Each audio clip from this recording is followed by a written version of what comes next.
attack on us, and it was all rigged. We went to war over misinformation, if not a lie. In the same way, when we get information from groups like WikiLeaks telling us, oh, well, you know, confirming the fact that we actually went in to Iraq and there was no Al-Qaeda, no weapons of mass destruction, it was all a gimmick to get us into a war that we didn't need to be in. So I think that information is important too. The American people should know about these things. Matter of fact, we should.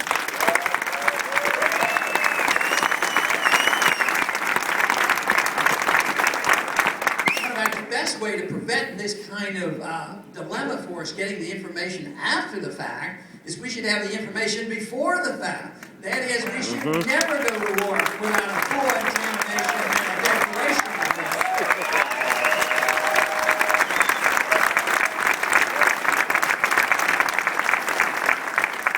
Of course, this is what's happened to us in foreign policy over these many decades now. Since World War II, we haven't had a declared war. When I was drafted in 1962, during the Vietnam War and the Cuban crisis, it wasn't for a declared war. It was for another war that was started based on a lie, Korea. Oh, why did we go to war in Korea? Oh, it was a UN resolution. Why in the world should we ever accept the fact that we go to war under NATO and UN resolution? We should only go to the war when the people in this country declare war.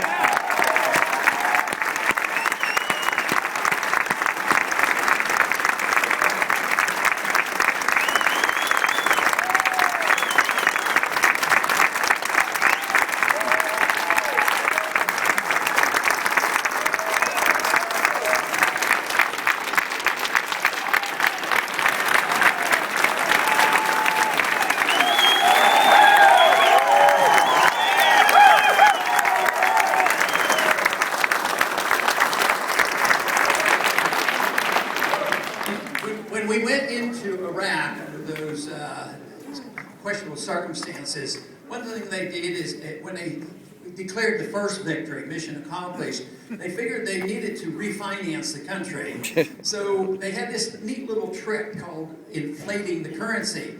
They literally, it wasn't through the inflation of easy, more credit off a computer or Federal Reserve notes, but it was the printing, literally printing of Federal Reserve notes. And they hauled them over by plane loads. They printed up and they bundled up $60 billion worth of U.S. currency. And guess what? Nobody knows where it went. Don't you think that we should have an investigation and find out who was responsible for that?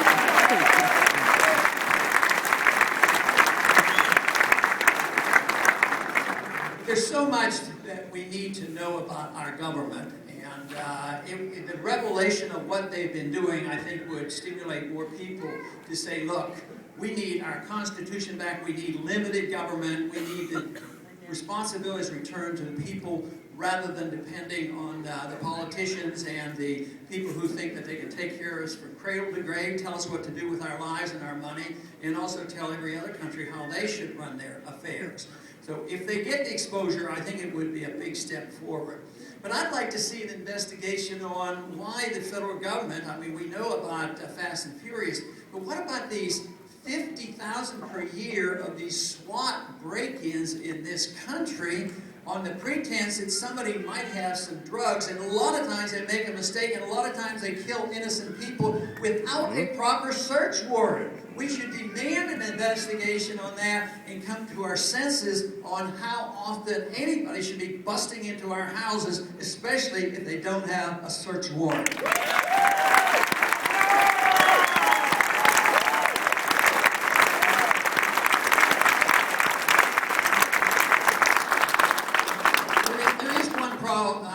There is one program and one policy I certainly would change and revamp.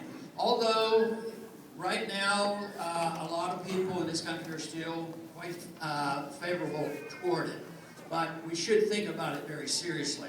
You know, about a year and a half ago, Dennis Blair, who was the Director of International Security, came before a committee, and he announced that it is now the policy of the Obama administration that, if necessary, we are now going to be able to assassinate American citizens.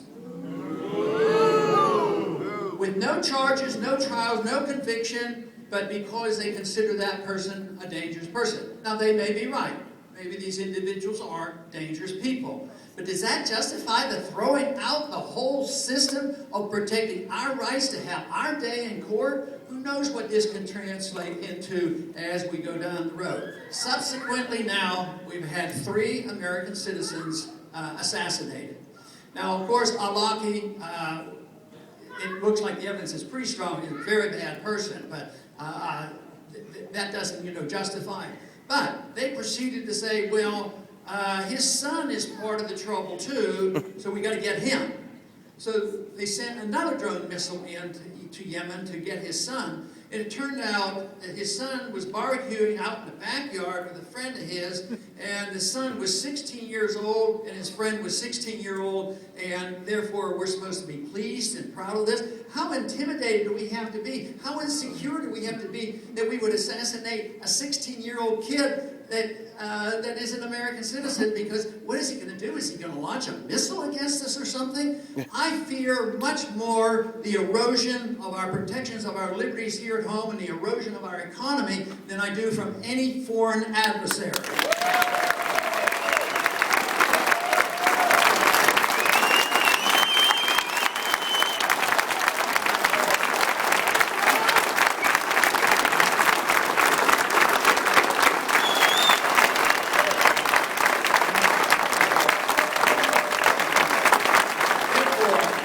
We should reassess that whole program of 7,000 drones available to bomb any spot in the world. We know that when the innocent get killed, because we go after one guy and some extras get killed, don't you think they have a right to be a little bit of annoyed with us? But here we are dropping drones on a daily basis. A bunch dropped yesterday in Pakistan. So this annoys the people. The people are outraged at this. At the same time, we're giving billions of dollars to the government of Pakistan, and now a civil war is about to break out there, and it is generally recognized that that's likely to happen, that we'll probably be involved in another war. But guess what? After 10 years of propping up a corrupt dictator, a guy by the name of Karzai in Afghanistan, guess what he said? Does he play along with the game and say, oh yeah, these Pakistanis better calm down, these are our friends, these Americans, they give us all this money. No, he says, if there's a war breaking up, I'm siding with Pakistan. Why doesn't this wake us up and say, maybe our policies are flawed? I think they're deeply flawed. I think it's time for us to come home and mind our own business.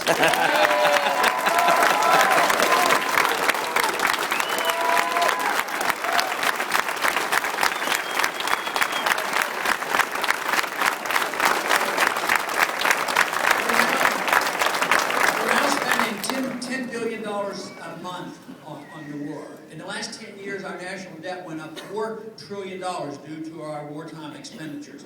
I want to drastically reduce military spending, spend more money on the defense of this country, but less on this militarism that gets us into so much trouble. When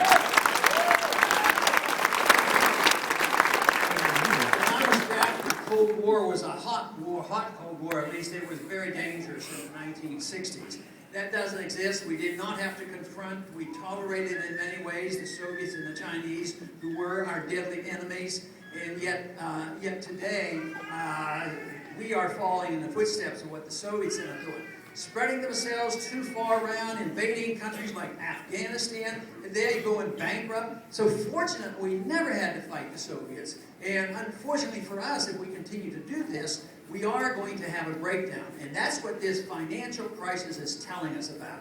The debt is a huge burden. It's all based on paper money, and it's worldwide. It's bigger than anything ever before, and it's not going to be one country. It's going to be worldwide. So therefore, we have to face the consequences. The troops will come home. We should wise up and bring them home deliberately and calmly and have a good transition, just as I advise about monetary policy.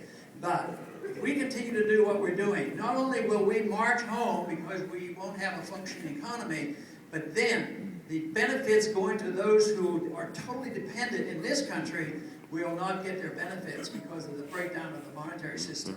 So though I would still argue the case for the perfectly free society, my argument is we need to cut My first year in the office, I plan to cut $1 trillion out of the budget.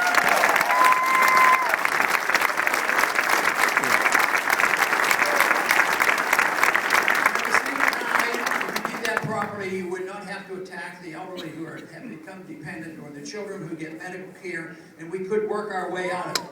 But right now, if we don't, it's going to be very, very difficult for us. So we need to wake up, and in many ways as a country, not so much of those of you in this audience, but this country needs to wake up and quit lying to itself, whether it's on the economics or the foreign policy.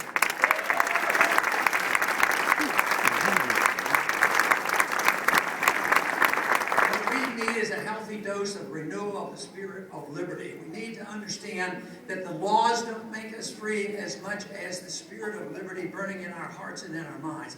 That is what's necessary. That is where I see the tremendous growth in this country today, is the spirit of liberty is alive and well. I find this especially the case, very encouraging, that it's alive and well on our college campuses, and the young people are looking for a more free society than they are for dependency on government. I think that is very helpful.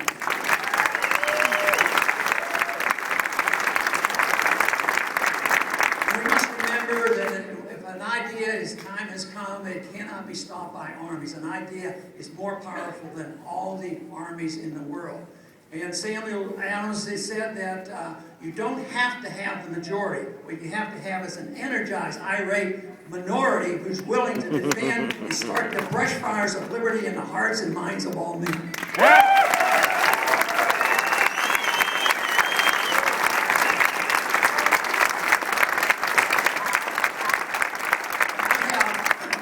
Personal convictions on why I prefer to live in a free society. I prefer to live in a free society. Even if I were to be poorer, I'd want to live in a freer society for my personal benefit.